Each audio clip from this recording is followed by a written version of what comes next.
성경 봉독하고 난 다음에 오늘 계속 진행하도록 하겠습니다. 요한일서 4장 7절부터 12절까지 말씀입니다. 요한일서 4장 7절에서 12절까지 말씀 우리 한 목소리로 같이 봉독하겠습니다.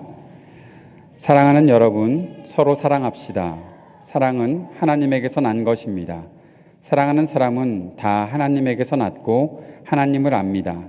사랑하지 않는 사람은 하나님을 알지 못합니다.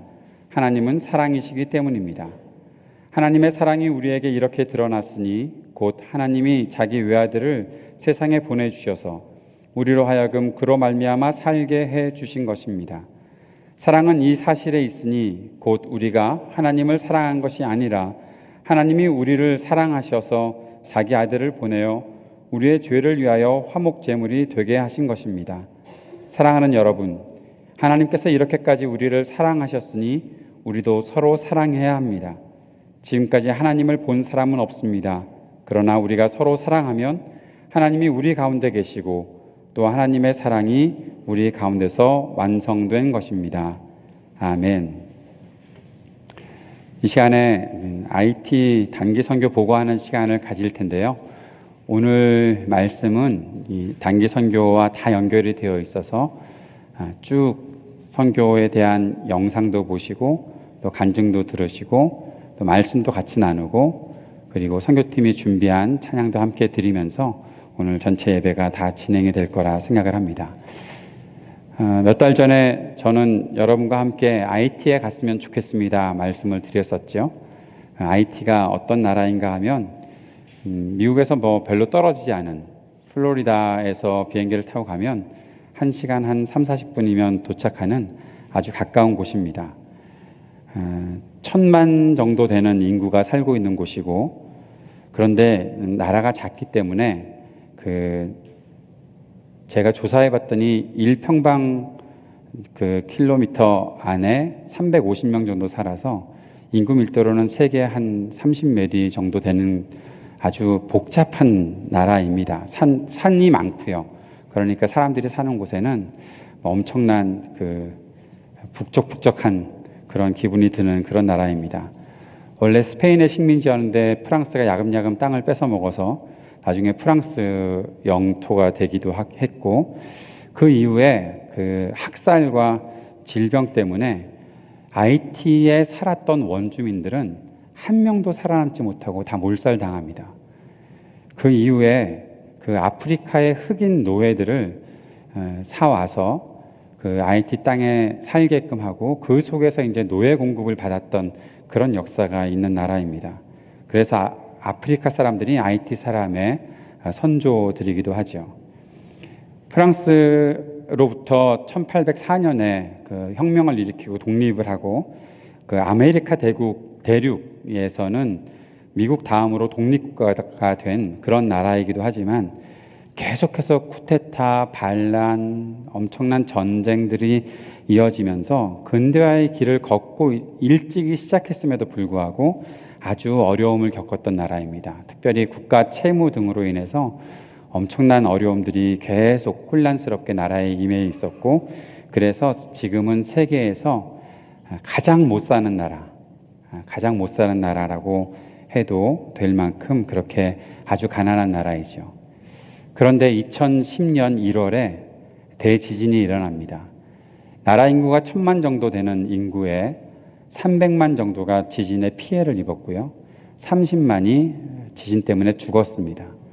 30만의 묘지를 마련할 곳이 없어서 그저 지진난 곳 속에 사람들을 한꺼번에 매장을 하고 그곳에 지금은 기념하는 그러한 곳이 있는데, 미국이나 잘 사는 나라들처럼 기념 공원이 있는 것이 아니라 그저 사람들이 묻혀 있는 곳입니다. 2년 전에 제가 갔을 때는 더 참혹했어서 사실상 그렇게 사람들이 매장당한 곳 그 위에, 지진으로 피해가 났던 곳 위에 그대로 집을 양철로 텐트처럼 만들어 놓고 사람들이 살고 있어서 지진 복구가 되지 않아 굉장히 오랜 세월 동안 어려움을 겪었던 나라이기도 하죠. 여러분들이 이따가 보시겠지만 영상에 유엔의 차도 나오는데 그렇게 어려움을 겪었던 지진 이전부터 계속 혼란스러운 그런 상황이라 유엔군이 주둔하면서 나라를 안정시켜 나가려고 노력을 했었습니다. 그리고 지금은 유엔군들이 이제 철수하고 있는 그런 시점에 있고 얼마 되지 않으면 유엔군들은 전부 다 철수하게 될 것입니다. 나라가 안정이 되어서 철수하는 것이 아니라 아마 유엔이 더 이상 할 일이 없어서 철수한다 싶을 정도로 유엔군들의 철수는 사실상 그 나라에 있어서는 굉장히 불안한 요소 중에 하나입니다. 선교사님께 들었던 이야기 중에 하나는 선교사님께서도 이베큐에이션 플랜을 가지고 계실 정도로 언제 어떻게 될지 모르는 그런 나라이기도 합니다. 영상에서 이제 보실 그 내용들은 저희들이 IT에 이동열 선교사님께서 지진 이후 몇 주 되지 않아서 보름, 열흘 정도라고 들었던 것 같은데 지진 난 이후에 곧장 들어가셔서 그곳에서 사람들을 구호하는 일들을 시작하시면서 IT 선교가 시작이 되었는데 IT 선교의 헤일리 인스티튜트 포 미션이라는 센터를 만들어 놓으시고 그 속에서 그 와프제렘이라는 곳에 이제 클리닉, 치료 사역, 여러 가지 치료 사역들, 시티솔레라는 아주 빈곤한 마을 그 곳에서 이제 구호하는 일들, 또 아까에라는 지역에 학교를 세우고 못 배우지 못하는 학생들에게 계속해서 교육하는 일들, 그리고 신학교를 세워서 그래도 그 나라의 국민들 중에 기독교인들, 예수님 믿는 사람들을 다시 잘 훈련시켜서 불어권에 있는 아프리카 쪽에 선교사를 보내려고 하는 그런 사역들을 그동안 계속해서 해오고 계십니다. 그곳과 저희들이 연결이 돼서 그 사역의 일들을 여러 가지 도왔었는데 이제 여러분께서 영상을 보시면 우리 와프제레미의 의료 사역을 하는 중에 우리 그 가운데 찾아오는 사람들을 위해서 기도하는 일들, 또 시티솔레 빈민층의 그 가정들을 방문해서 전도하고 기도하는 사역들, 또 굶주리는 사람들을 위해서 영양실조 때문에 고통당하는 사람들이 많아서 밥을 나눠주는 사역들, 우리가 뭐 밥을 해서 나눠주는 건 아니고 아이들 줄 세워주는 일들을 했었는데 그런 일들을 여러분께서 보게 되실 것입니다. 그리고 아까의 지역에 있는 학교에서 우리가 영어와 또 아이들에 대한 교육을 약간씩 담당했던 일들을 보게 되실 것이고 또 신학교를 만들고 신학생을 키우고 있는 장면들을 여러분 보게 되실 것입니다.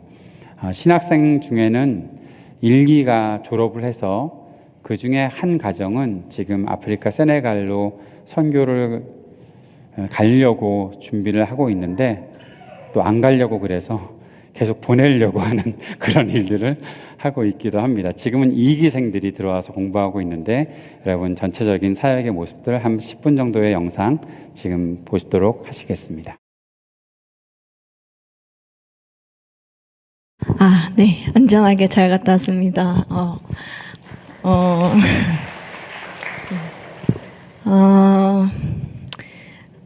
일단 저는 IT 선교를 하면서 복음 전도가 새롭게 되게 와닿았어요. 전 되게 어렵게 생각하고 틀에 정해져 있어서 그 가정 방문할 때 복음 전도를 하는데 너무 힘들었는데 그 마지막 가정 방문 때 이제 형식에 맞추지 않고 제가 드리고 싶은 말씀을 드렸는데 이제 그러면서 네, 복음 전도라는 의미가 새롭게 와닿았던 것 같고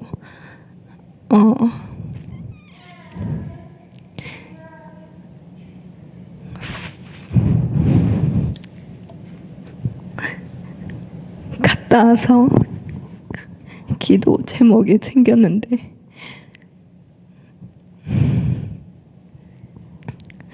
IT 땅에 부두교가 너무 크게 있어서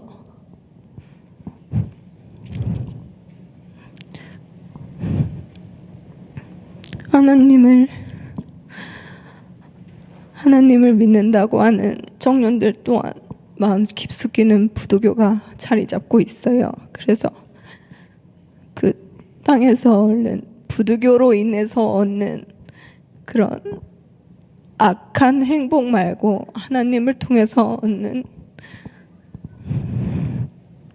선한 행복이 있었으면 좋겠고, 또 그 학교에서 공부하는 아이들을 위해 기도해 주세요. 그 아이들이 잘 커서 나라를 도울 수 있는 그런 아이들과 청년들이 되었으면 좋겠다고 느끼고 왔습니다. 네, 저는 여기까지입니다. 감사합니다.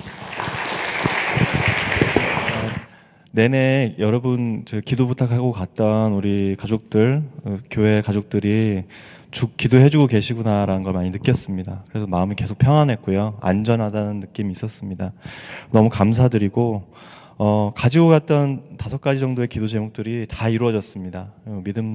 믿었었는데 정말 감사하게 다 이루어졌고, 그 중에 나누고 싶은 것은 이제 가장 첫 번째 기도 제목이었던 하나님을 만나고 더 깊이 만나고 오고 싶다였는데, 마지막 날 새벽기도, 이제 아침에 새벽기도할 때 보셨겠지만 너무나 가난하고 너무나 처참하게 살고 있는, 그리고 너무나 오랫동안 아픈 사람들이 많은, 또 배고픈 사람들이 많은 이 사람들을 이제 며칠 동안 계속 만났었잖아요. 근데 새벽기도 가운데 예수님이 갑자기, 이노야, 내가 2000년 전에도 이런 곳에 있었다.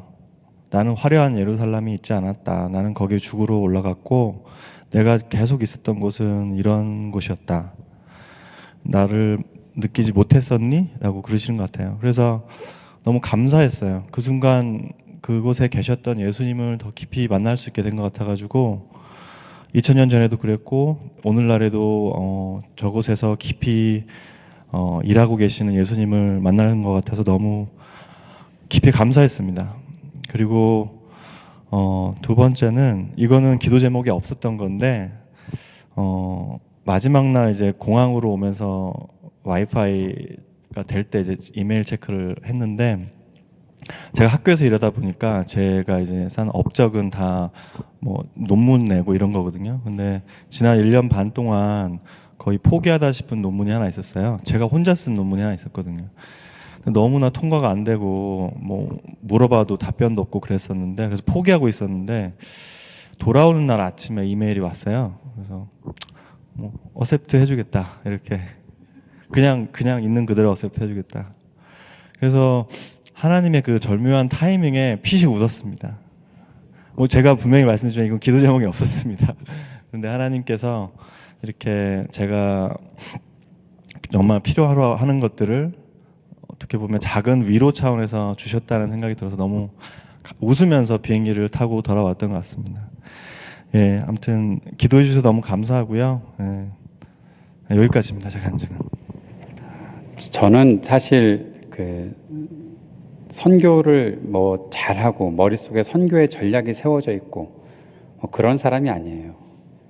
여러분께서 놀라시겠지만 사실 교회에 대해서 마찬가지예요. 교회를 어떻게 해나갈까 전략을 세우고 뭐 이렇게 하는 사람이 아니에요. 할 일들은 알고 있고 무엇을 해야 되겠다는 것은 알고 있지만 어떠한 타이밍에 어떻게 계획을 세워서 어떻게 전략적으로 일을 해나갈지 그런 걸 잘 알지 못해요. 그러던 저에게 하나님께서 교회의 사역을 시작할 때부터 단기 선교를 몇 차례 다녀오게 하셨는데, 그러한 과정 속에서 선교라는 것이 결코 복음과 동떨어져 있는 것이 아니다라는 확신을 갖게 하셨어요. 위클리프의 정민영 선교사님이라는 분이 한번 말씀을 전하실 때 그 말씀을 들었었는데, 우리는 이런 생각을 하고 있잖아요. 복음이 있다. 뭐 복음 그러는데 복음이 뭔지도 모르는 사람들이 사실 복음 그러죠. 근데 복음, 그리스도의 십자가와 부활, 그것이 우리를 생명 있게 하고 또 우리를 하나님께 나아가게 하는 그런 길이 된다라는 것이 간단하게 설명해서 복음인데, 사실 거기엔 중요한 원리가 빠져 있어요. 복음이라는 것을 고린도전서 15장에서 설명할 때는 십자가를 증언하는 것, 부활과 부활을 증언하는 것, 그것이 함께 복음이라 설명을 하고 있고, 복음은 우리를 구원하신 하나님의 사랑을 우리가 받아 누릴 뿐만 아니라 그것을 전달하는 것까지가 복음이다라는 거예요. 결국 예수 믿는 삶 자체가 복음의 전부이고 그 복음적 삶을 살기 위해 우리에게 필요한 것은 복음의 증거다라는 거예요. 그걸 알고 나서 선교는 특별히 부자연스러운 것이 아니겠다라는 생각을 어느 순간부터 하게 되었어요.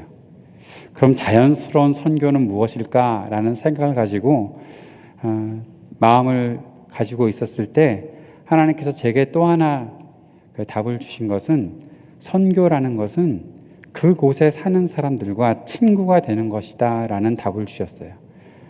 특별한 어떤 사역을 하는 것, 어떤 준비를 여러 가지를 해서 아주 최선의 전략을 짜가지고 팀을 구성하고 그 팀이 가서 아니면 장기 선교사가 가서 그 땅의 사람들을 변화시키는 어떤 목적을 갖고서 열심히 일하는 것 중요한 선교의 부분이고 중심이기도 하겠지만 진짜 선교의 모습은 그곳에 들어가서 사는 것이고 그곳의 사람들과 친구가 되는 것이다 라는 생각을 갖게 되었어요. 그런데 그 삶을 증명해 주신 분이 제가 만났던 이동열 선교사님이세요. 어느 날 너무나 자연스럽게 저보고 IT에 오라고 그러셨고 저는 너무나 자연스럽게 IT에 가겠다고 대답을 했고 내가 왜 그랬지 생각하게 되는데 하여튼 가게 되었어요. 가게 돼서 그곳에서 일주일을 갇혀 지내며 신학생들에게 강의를 했던 때가 2년 전이었습니다. 작년에 사실 제가 또 가고 싶었던 마음은 있었는데 여러 가지 여건이 허락지 못해서 못 갔었고 금년에도 강의 요청을 받았을 때 제가 가겠다는 답변을 드렸던 때가 몇 달 전입니다. 그러면서 우리가 말씀을 나눴던 것이 오병이어에 대한 말씀이었는데 전에도 한번 말씀드렸던 것처럼 오병이어 설교를 준비하고 있을 때 하나님께서는 제게 아주 강하게 말씀하셨어요. 너 혼자 갈 거야? 너 혼자 갈 거야? 거기에 저는 대답을 했죠. 주님, 우리 교회는 선교를 한 번도 해본 적이 없는 교회예요. 협력선교사 이름은 있는데 사실 좀 죄송스럽고 우리가 선교를 가려면 갈 인원들이라도 있어야 되는데 다 아기들 보는 부모들이고 학생들은 방학이면 다 집으로 가서 누굴 데리고 가요? 근데 하나님께서는 오병이어 가지고 넌 뭘 설교할 거야? 그 속에서 뭘 볼 거야? 라는 질문을 하셨어요. 작은 것, 내가 먹고 살 것, 물고기 2마리와 보리빵 5개, 내가 먹고 살 것인데 그것을 주님께 드리면 그것이 수만 명을 먹일 수 있는 그것이 된다고 주님께서는 말씀하시고 그 말씀들을 이 자리에서 증거를 해야 될 때 하나님께서 제게 너 그걸 뭘로 설교할 거야? 라는 질문을 IT 선교에 대한 부담과 함께 주셨어요. 그래서 카운슬에 말씀을 드렸죠. IT 선교를 우리 교회가 같이 갔으면 좋겠습니다. 저는 반대 의견이 나올 줄 알았어요. 진짜로. 한 명이라도 반대하면 안 가려고 그랬어요. 저 혼자 갔다 오려고 그랬어요. 그런데 다 가자고 그러시는 거예요. 여러분 안 놀라시는데 저는 되게 놀랐어요. 그래서 그때 여러분께 말씀드리고 가겠다고 한 사람이 수빈 자매와 우리 조인호 집사님이십니다. 오병이어 그러면 주님 대충 저까지 7명 가게 해주셔야지 왜 오병이어. 이번에 가서 제가 이동열 선교사님과 나눴던 말씀이 하나 있어요. 물고기 2마리, 빵은 꽉꽉 뭉쳐서 하나로 만들어서 제가 어렸을 때 별명 중에 찐빵이라는 별명도 하나 있었기 때문에 빵을 꽉꽉 눌러서 이렇게 하나로 만들어 놓으셔서 그렇게 보내셨던 것 같다라는 생각을 하게 되었습니다. 여러분께서 사진으로 보셨지만 사실 IT에 가서 길거리를 돌아다니면 그런 생각이 들어요. 난지도 위에 사람들이 집을 짓고 살고 있는 것 같다라는 생각이 들어요. 그냥 길이 혼잡하고 지진의 복구도 지금은 제가 볼 때 많이 되었어요. 그럼에도 불구하고 평탄한 도로는 그렇게 많지 않아요. 사람들은 그런 곳에서 살고 있어요. 아까 밥 달라고 온 아이들 손에 그릇 하나씩 들려있는 건 다 보셨죠? 근데 그거 가지고 와서 줄 서게 해달라고 줄을 서게 해달라고 아니라 빨리 달라고 서로 싸워서 줄 세우는 건 아주 중요한 사역입니다. 그런 사역하고 오셨어요. 부두교, 아까 수빈이가 부두교 얘기를 잠깐 했었는데, 신학교에서 마지막 날 강의, 목요일 날 아침에 강의를 하러 갔는데, 그때 저를 통역해 주던 페스터 피에르의 그 장모님이 돌아가셨다는 소식을 들었습니다. 그런데 돌아가신 원인이 부두교의 신의 악령의 저주 때문에 돌아가셨다고 그 페스터도 똑같이 확신을 하고 있어요. 부두교의 악령이 저주를 하면 사람들이 마비가 되고, 마비가 된 사람은 언제든지 죽일 수 있고 제물로 바칠 수 있고 심지어 먹을 수 있다고 믿는 사람들이 부두교를 믿는 사람들의 그 모습입니다. 그 부두교의 영향이 IT에 꽉 차 있습니다. 목사들도 결정적인 순간에 부두교의 악령이 역사하고 있다는 사실을 인정하려고 하고, 그렇게 혼란스러움이 계속해서 이어지고 있습니다. 자기와 원수가 된 사람, 내가 미워하는 사람이 생기면 300불을 주면 부두교 사람들이 와서 그 사람을 죽여줍니다. 분명히 화학 제품을 사용하고 독약을 사용해서 죽이는 것을 누구나 다 알고 있지만 그들은 그것이 부두교의 악령으로 인해서 죽었다고 믿는 사람들입니다. 그런 사람들이 거기에 가득 차 있습니다. 부두교의 축제가 일어나는 그런 때가 되면 사회가 혼란스러워지고, 그 축제 때문에 수많은 사람들이 죽고, 그냥 죽는 것이 아니라 제물로 바쳐지는 그런 일들이 아직도 IT 땅에는 있습니다. 우리가 살고 거기서 사역하고 하는 것에는 사실상 불편함이 없어요.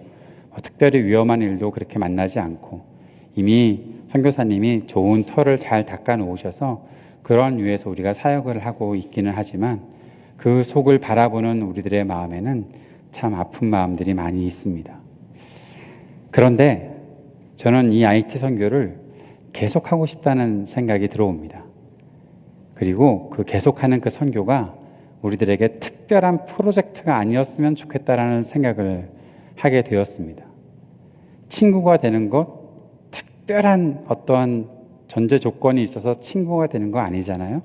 마음을 나누고 같이 만날 수 있고 같이 삶을 공유할 수 있으면 친구가 되는 것이죠. 복음을 우리가 가지고 산다는 것, 예수 믿는 것이 아주 특별한 일이어서 내가 이를 악물고 일을 한다고 하는 사람들 아무도 없잖아요.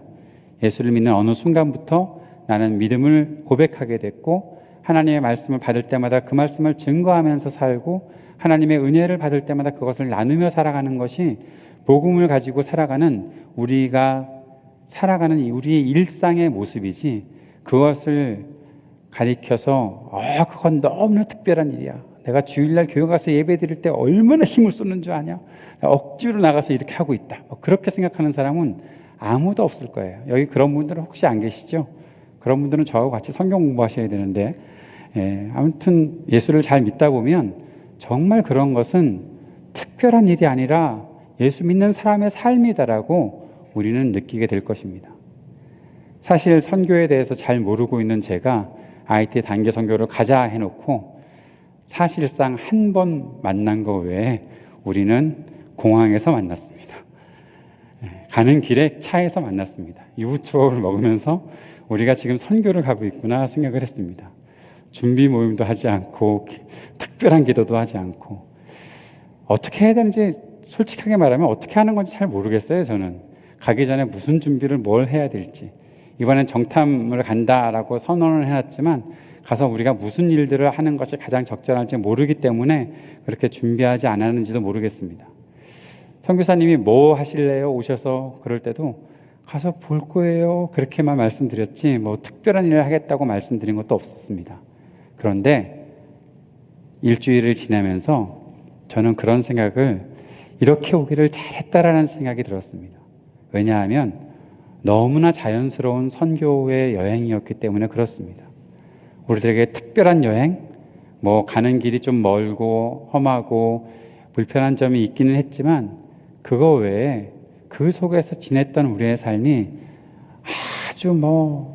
아주 이상한 곳에 우리가 왜 여기에 왔는가 그런 것이 아니라 그곳에 있는 사람들, 또 센터에서 같이 일하고 사역하시는 분들 함께 어울려서 함께 그들의 일을 돕고서 오는 것 자체가 저희들에게 매우 의미 있는 일이라는 생각이 들었고, 선교사님께 그런 질문을 드렸어요.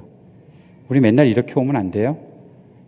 팀을 짜서 수십 명이 비행기 막 어떻게 타고 가야 되나 막 전세 내고 막 그렇게 오는 거 말고, 어떤 프로젝트 가지고 와서 선교 센터를, 우리가 하는 사역들 때문에 선교 센터를 막 불편하게 만들고 막 그러는 거 말고, 그냥 1년에 어떤 특별한 때 없이, 목사님 우리 가족이 한번 이번에 IT에 다녀올게요. 목사님 우리 친구들끼리 IT에 좀 다녀올게요. 그렇게 그냥 2명, 3명씩, 뭐 4명, 5명씩 그냥 그렇게 갔다 오겠다고 작정하고 일정을 짜서 가서 한 주일 동안 섬기고, 또 때로는 쉬기도 하고, 그렇게 올 수 있으면 참 좋겠다. 겨울 여기 너무너무 춥잖아요. IT는 겨울이 그렇게 좋다네요. 겨울에 캐리비안 바닷가에, 아까 제가 들어가 있는 거 보셨죠? 제가 혼자서 앉아 있는 사진의 제목은 온탕입니다. 따뜻한 바다에 들어가서 때를 불리고 있는 제 모습을 여러분이 보셨는지 모르겠는데, 여름보다는 겨울에 가면 그렇게 좋다네요. 아무튼 그런 때 우리 가족의 휴가를 그렇게 한번 갔으면 좋겠다라고, 우리 학생들 방학하면 어디에 놀러 가야 되지? 막 그냥 계획 짜고 마이애미 갈까? 막 그런 학생들이 있는데, 마이애미 갈 바에야 1시간 반 비행기 더 타고 들어가서 IT 갔다 오면, 그냥 가서 뭐해요 목사님? 갔다가 오세요. 가서 선교사님 만나고 그 센터에서 하는 일들을 같이 돕고, 그렇게 하면 참 좋을 것 같다는 생각을 했어요. 그게 우리들에게 에임스 반석교회가 IT 선교를 되게 잘해, 그런 거 칭찬 듣거나 말거나 그냥 상관없이 친척집 가듯이, 친구집 가듯이 그렇게 왔다 갔다 할 수 있는 그런 일들이 우리 교회의 선교였으면 참 좋겠다라는 생각을 해보게 되었어요.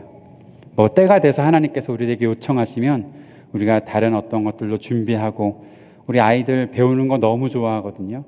그냥 우리가 조인호 집사님하고 수빈이가 좀 외모적으로 조금 그래도 상위 레벨에 있는 사람들이긴 하지만, 그래서 막 좋아하는 게 아니라 그냥 좋아하는 거예요.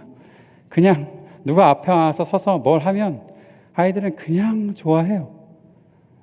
너무 그런 것들을 배우고 싶고 갖고 싶은, 제가 신학생들에게 강의를 하면서도 신학생들이 너무 열심히 공부해요. 얼마나 열심히 공부하는지 몰라요. 앞에 나가서 발표를 시키면 말씀 하나하나 가지고 발표하는데, 제가 은혜 받을 정도로 너무 좋은 발표들도 하고 그렇게 해요. 우리가 가서 나눠주는 것 자체를 그렇게 좋아하는 그 사람들, 우리가 같이 만나고 함께 삶을 살았으면 좋겠다라는 생각을 해봅니다.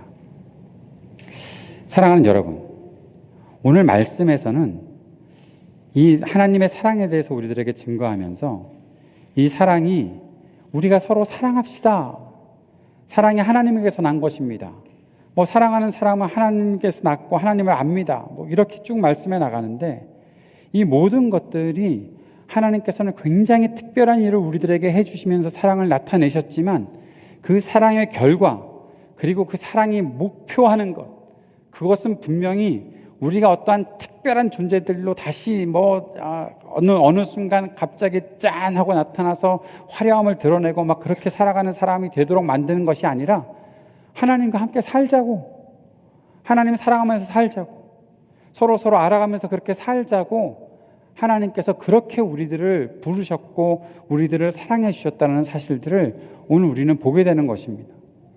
여러분, 사랑하는 것은 삶입니다. 사랑하는 것이 굉장히 특별한 일입니까?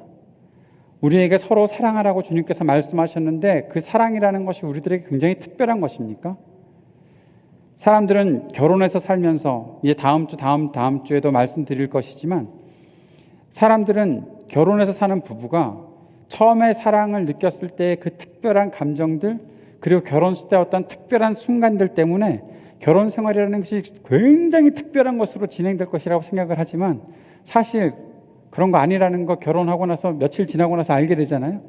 이게 특별한 게 아니라 그냥 사는 거구나, 그냥 한 사람과 함께 살아가는 것이구나 라는 것들을 알게 되는 것처럼, 하나님께서 우리를 사랑하셨고 그 사랑을 우리에게 나타내 주셨고 그 사랑을 가지고서 너희도 서로 사랑하라 말씀하실 때 그 사랑은 삶에서 우리가 함께 나타내고 함께 지내야 하는 그런 사랑이지, 그 사랑이 뭐 아주 세상에서 볼 수가 없는, 그리고 우리끼리도 굉장히 특별한 어떤 순간에나 가끔씩 알 수 있는, 뭐 주일에 한 번씩, 아니 심지어는 수련회 때나 한 번씩.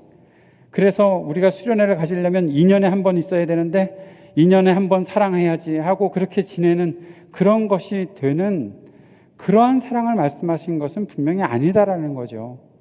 매일매일 사랑하면서 살고 매일 서로 보고 싶어 하면서 살고 또 보고 싶어 하다가 서로 만나서 같이 삶을 나누고 음식을 나누고 함께 말씀을 나누고 하면서 그 속에서 사랑을 느끼고 살아가도록 주님께서는 그렇게 우리를 부르신 것이고 그렇게 우리에게 사랑하라고 말씀하신 것이지, 너희 어떤 특별한 순간에 서로 사랑해야 돼? 너희 언제 그냥 특별한 절기 때 뭐 있는지 알지? 부활절, 크리스마스 그때 아주 특별한 사랑을 나눠야 돼. 그렇게 우리를 사랑하라고 부르신 것은 분명히 아니라는 것이죠. 저는 그 맥락에서 우리의 믿음이 모두 다 적용됐으면 좋겠다는 생각을 합니다. 내가 예수님을 믿는다는 고백하는 것, 그거 어떤 특별한 순간이 아니라 내가 지금 믿고 살아가기 때문에 지금 이 순간에 내가 고백할 수 있는 것이 믿음이고, 내가 예수 그리스도의 복음을 전하는 것, 그 복음의 능력이 내 속에 늘 있기 때문에 내가 누군가에게 예수 그리스도께서 당신을 위하여 십자가에서 죽으셨습니다라고 전하고, 예수님이 당신을 위하여 부활하셔서 새 생명을 주셨습니다 전하고, 아니 그 말조차 하기 어려울 때는 하나님이 당신 정말 사랑하십니다 그 한마디 전하는, 그것은 우리들의 삶 속에 너무 일상적으로 나타나는 그러한 복음의 능력, 복음의 실제, 복음의 삶, 그것이 되어야 된다고 저는 믿기에, 사랑하는 에임스 반석교회의 교우 여러분, 이러한 사랑을 나누면서 살았으면 좋겠다라는 그런 생각을 하게 되고, 이 사랑이 우리들 가운데 잔잔하게 계속해서 흘러갔으면 좋겠다라는 그러한 기대를 가져보는 것입니다. 사랑은 삶입니다. 사랑은 삶입니다. 우리가 그 사랑 안에서 살고 있고 그 사랑을 가지고 살아가면 결국 우리는 하나님을 더 깊이 알게 됩니다.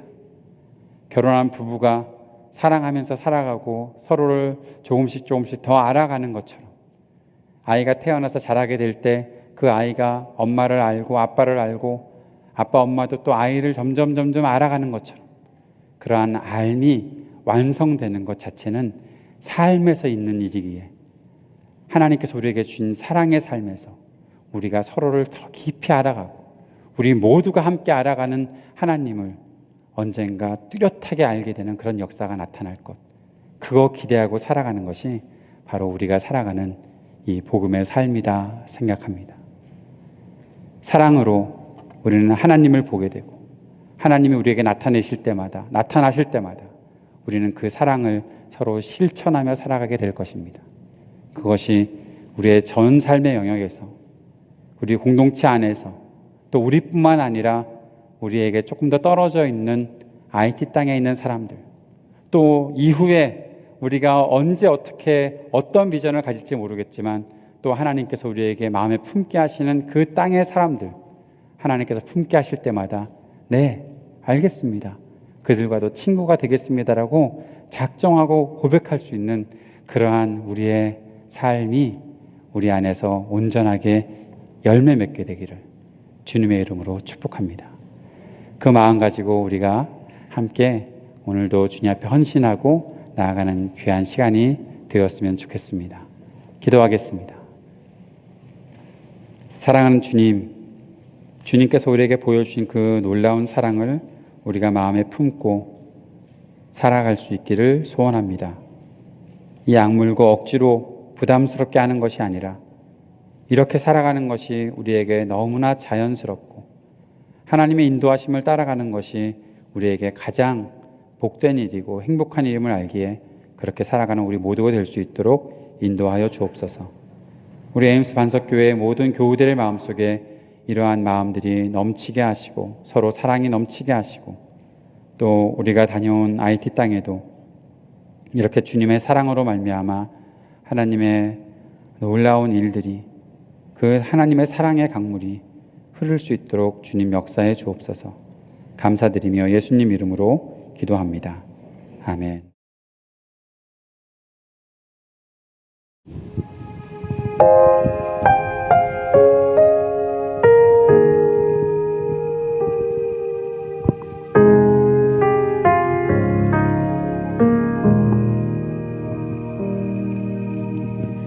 내 백성이 나를 떠나 돌아섰지만 내 사랑이 내 백성을 보기 못하니 내 모든 것 내어주고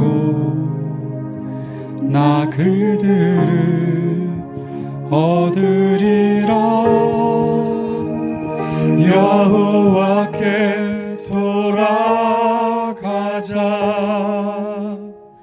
우린 돌아서도 그는 변치 않네. 여호와께 돌아가자. 우린 넘어져도 그 사랑 영원하네.